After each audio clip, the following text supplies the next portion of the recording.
jiɗen wiide ko Cheikh Oumar Fouti mo jogiɗen o o taccino ndiyam ɗam hono ko e ceenal ngal pamen noon jiɗen so woni moydi sen juuli en sen garti manam ñowtuɗen haso 30 minutes taggal jokkiden ko jiɗen ko yewtude ne waɗi e sohnaɓe e yiɗɓe fof ɓe ƴettude konngol bismo hoɓɓe ɓe ɗum noon ko caggal manam golle ɗe ngal ɗon ceena tartingal mana ha joni ko hayre kiri nde ɗon hayre kiri nde foti manana koye ceenal ngal foti koye ndiyam ɗam on sa yiyama Allah ko laamu a yiɗi dutamo ya geecco ndaara geeño ndaara ko ɓurɗo hen ko e ranno hen ko eko ɓowno hen ko ganda ɗum ɗo neɗɗo wawa wadde ɗum baɗɗo ɗum on woni Allah tabaraka wa taala caggal mana hayre kiri ne ko hayre kaalis tati ɗum caggal hayre kaalis ne ko hayre kanŋe ɓurɗo moƴƴude mbiɗeɗe gal ɓurɗo moƴƴude hen ɓurɗo moƴƴude ɓe gandi kalam ko tarti nden hayre ndiyam ɗam e ceenal ngal foti ceenal ngal e kiri o foti kiri o e kaalis o foti kaalis o e kanŋe o foti caggal toon ne waɗi toon mana cangol jangol ganndo o ene haala o wi tagoje Allah ene toon fodde mawnugol majje fodde mawnugol tagoje Allah ɗeɗo so hen wotere mana tournino tacci ɗeɗo gueɗe fof wawi hen ma e geeɗi ko wiyam hakke majji mawnude wotere hen ko ñalama ko durar ko ene wona feccere aduna o kono foti jangol mawnude hay wotere hen meeɗa yiide wonde nde so jibini hen accata on noon Allah wi gacce haasidagal mbiɗa arame haasidede mi inna hay goto moƴƴe haaside tampat tan ko dañta sago mum en tampa noon te haaside kadi awni ɓuttita awa ɓuttu tan bellere awa haaside awa yiɗi par ce que hamat koye Allah kawo Allah ɓuttita naɗo fodiri ne annam quwwata lillahi jami'an on sahaɓe mum haaside ɓutta yiɗum ene faha taw tan ɓutta ala seeɗo tan haaside akingal haaside dañata sago mum on Allah wi yiɗen naati gagal wonɗa musabsabina bayna zalik ko joɗɗa fof kala haala bon beele anda Seydina Aliou wi ɗo neɗɗo jooɗi haali gongol huccine e neɗɗo goɗɗo aɗa wiyana ya fat so wiɗino o haalima ko haalnoe ko won nena Allah sallah sallam nde ngare makko ɓe mbimo so tawi neɗɗo yiɗi mana ha joni timmitiɗe diine mum hayɓe mana ha joni jurumguel Allah jamu holɗo fuɗɗor ko wi taw ko huma ala yani neɗɗo yahata ko haaju mum par ce que mo ganduɗa ko jamata huɗo jamma e ñalawma mais arande o meeɗi mana ha joni yaari tuma haw arti o ñoani ɗum kam ko woɓɓe kalɗoɗe malɗa egam susaɗuɗa kadi mbimama won noon toon wottangol ko toon mana jullore kaɓanoɓe ɗuɓɓita toon dufɗukolde ɗe galɗe ɗi adda ni taga baba adama gila noon ni dufɗukolde adda ha ɗum rewiɗo seɗɗuji ɗi kalɗe ɗi fof ha Allah ñalawma fiyamene haala debbo meeɗa mana faale huccade bamum dañi ɗum hurtini sona fañma bintu sahaba mam wiiɗi mais timum lajji mum annabi addinimo Seydina Ali tottimo Seydina Ali karamallahu wajhahu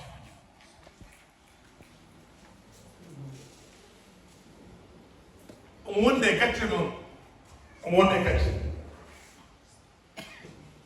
won noon gacce so neɗɗo alama ala tigi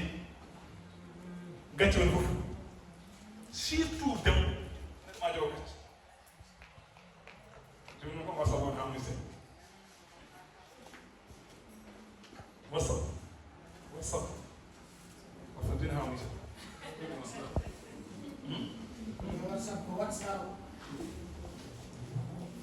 whatsapp seydina no ay fodde nunɗal Muhammad sallallahu alaihi wasallam nelaɗo ko nunɗuɗo nelaɗo ko nunɗuɗo te nelaɗo Allah kanko tan Allah yiɗi kanko tan Allah yiɗi neen kanko tan Allah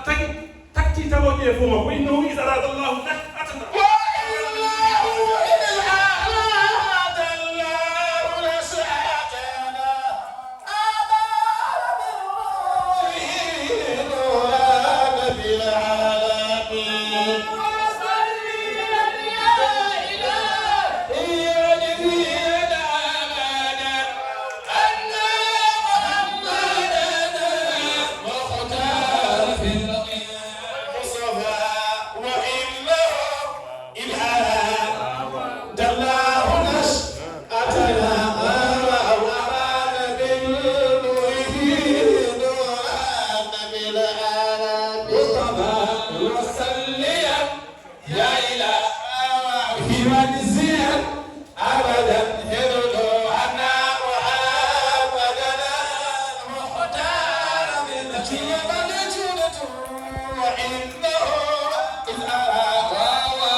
لما تفرت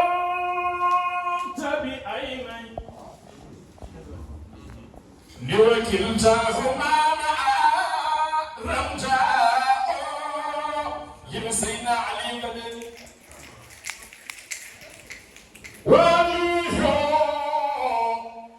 لما تفرت بعيني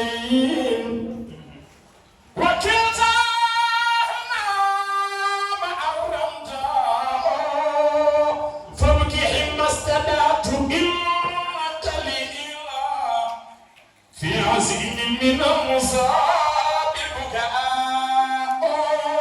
كل يوم وكل أرض كربي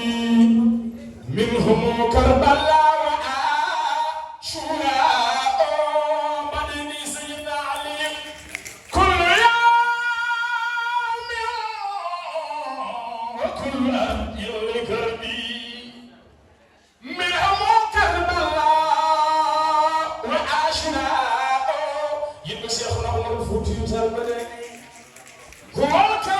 في الدارين فالليل نيله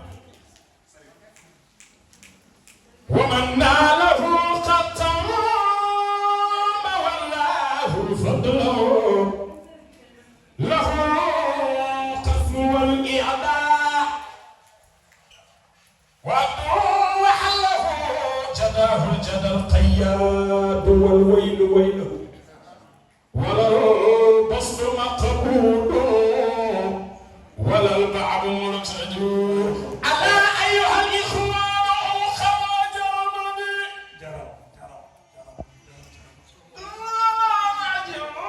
فلا يمسرج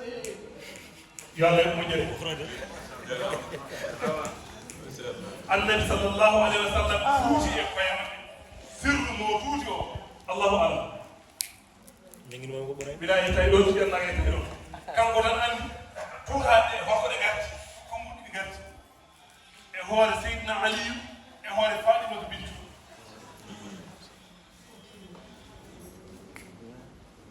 كم قلنا صلى الله عليه وسلم بركو عربي جود omo yendi o faari galle makko o bari en daw jom sa ndaari yitere makko kanko annabi sallallahu alaihi wasallam a sikkat Allah tagaane makko faddi girde sa ndaari hilel makko a sikkat Allah tagaane makko ko faddi inerde sa ndaari man hajur toni makko juumi baleeji joni a sikkat Allah tagaane makko faddi toni ɗi wallahi andara yiɗi de jelinde de targe daneje de meɗa haalde ko boni faade ɗum meɗa miijade ko boni haalde faade wa inna lak Allah tagi mo moƴƴini mo yonni mo timmini mo fewni mo kanko annabi sallallahu alaihi wasallam o woni sababu jonde annde yo Allah yo moƴƴere yo Allah yo moƴƴere yo Allah yo moƴƴere yo Allah nawru ɗum yeeso kono seyɗan dañi hen geɗa yo Allah won on sembi on yo Allah tiinu on yo Allah wonde e mon kono jeccirɗe caggal mon sabu wonɓe caggal ɓe girmude bayigo e mon yecciraade caggal ma en addanma tawde an jahowo yeeso wonno so a woni yeeso ɗo woni caggal ma hollama yeeso mon donc jaggeɗo jaggu ɗum e fuutan gagal mon jagge e enɗam mon jagge e diwan mon jagge e réseau mon jaggude e koye mon hay neɗɗo goto ɓurani on hay neɗɗo gooto alaa so wonaa ko mbiɗon ko yimmo teddude e baba teddude futanke mo jiiɗa heen jeyiɗa ɗum fof tanna njeenayo hay gooto heen alaa sanam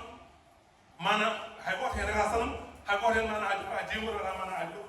tan tan ko Allah woni ɗum futan ko mo ngannduɗaa en annda fof ɗum geɗal yo Allah yante e mon seydina aliyu wonne koye juuloji seydina aliyu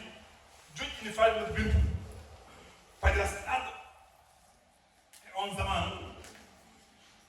nesan ko jogii ngoƴe noon nde dañirtaa koto tedduɗo tan joni tan mi jooɗo calmon tan ha alaade ceerno Basir malla aade ceerno Mama Dia malla ceerno mana ha jooni Idriss malla fa tabarakallah no ganduɗo ni tan kono noon a alaa ko mbaranɗaa koɗo a alaa teddirɗama seydina Ali runki mo yahatma ko runki ande fof ko wonata ono debbo tedduɗo o lammi o sorti o ƴeewi o lijiti oɗon fof dañi komo ñammiɗo oɗo debbo ha o yii tamroje huude e tamroje seeɗa wiyama tamroje ɗe seydi Cheikh Tidiane Sy Al Maktoum mbi tamroje ɗe ko sappo e tamroje ɗum ko kono kursi o wi noon seɗe mana ɗum fidide tembi Sénégal seydi Cheikh Tidiane Sy Maktoum tamroje ɗe o lowɗi omo joguino dammuɗo ɓi dammugol ɗum Fatimata Bintu hirti on jamma gada ɗon e suudu mum enen noon mbaɗenɗa royi mbaɗenɗa sup mbaɗenɗa gooy nokkiɗa kay aɗen jam an jaɓa sup kay fof yen ɗum e baɗo goroya yeni ɗacce mama gooy ceerno jamma ko dañe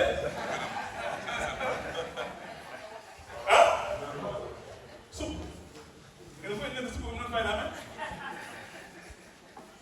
kono en jetti Allah no feewi en jiɗa wonde e lewru goto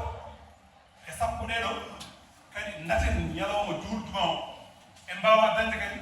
ko ɓuri mana ñalawma tuma o en mbawa golluɗo faade fof ko naati ko Allah ne jaɓa so wona juulɗen ha gasɗen continuen golle men kullu amin wa antum bi khayr wassalamu aleykum wa rahmatullahi taala wa barakatuh barakallahu dottoɗen seeɗa une minute silence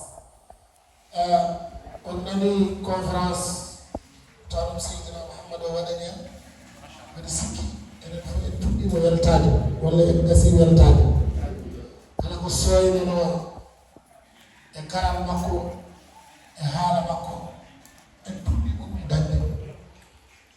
conférence o ene wonde kadi wasiyaji wondi kadi e tindinde yimɓeɓe laawol ngol ɓe ndewata gonno ko pédagogie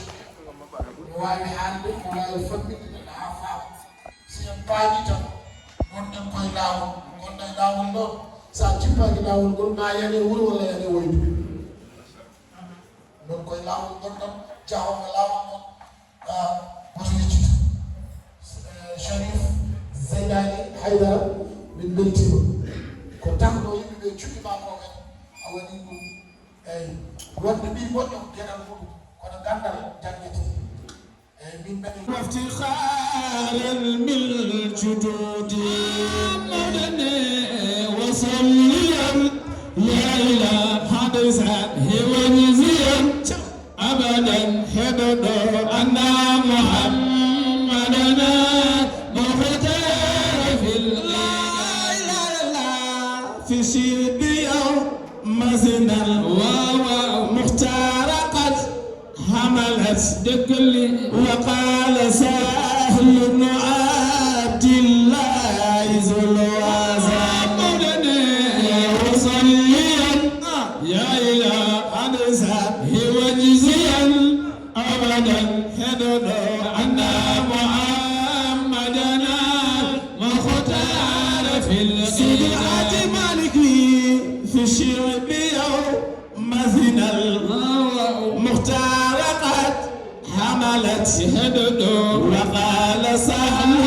بن عبد الله ذو الوزن مدوي وصليا يا إله حمزه وجزيا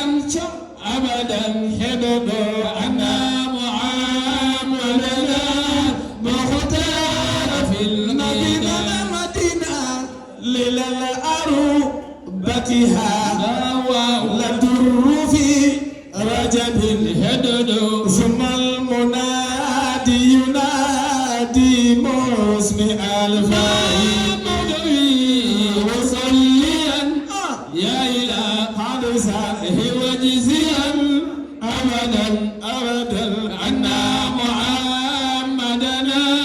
مختار في القدم بيوم زن المختار قد عملت وقال سهل بن عبد الله ذو الوزن لا إلى الأروبة هل الدر في رجب ثم المنادي ينادي مسمع الفهم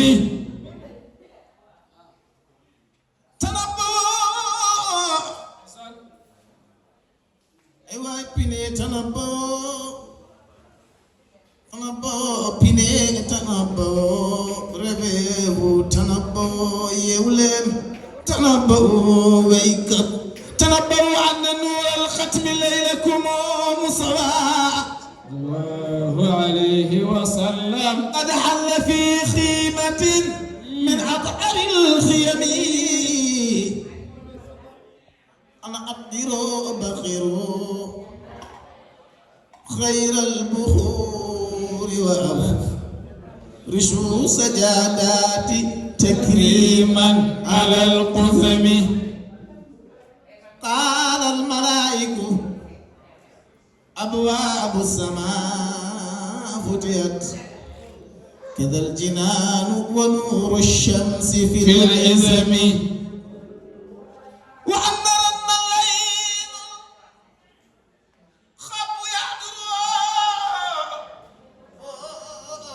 جنود وهو ريديد من السدم فدعا لعيسى تعالوي لخالق خير الخلق حمد له العلا الشيخ مروي الله تعالى عنه على تأثيرنا ومنا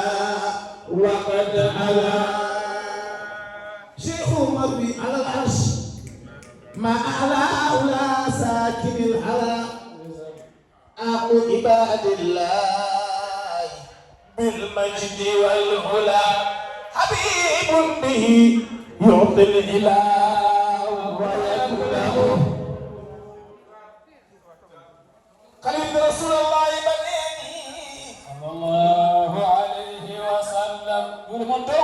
هدى ملك الأمار وابتك وزولا وأمر ذا لب ودمر العلا وآل الورى قرا وأسنى وصلا أبو عباد الله بالمجد والعلا رسول شفيع يا قد عالم عيسى عن قرأ كل باب قرأ كل باب كان في الأرض قد على تجد شيخ مليون وهاجر للمولى فسار به العلا ودابت دار الحق تدرد فوف كم فوف كفوف ما فولي فوف كلا أبناء هاتوا من الآخرة كان سيدنا محمد يتبع يتيم الفتانة هاي رب بوجي رسول الله كان سيدنا محمد يا الله يدمون كلكم وانا كل ما المصطفى رسول الله كان سيدنا محمد صدق السكر بوتنور جو أنا مريم بكم تيمتين بسالما فضل زيارتنا يا رب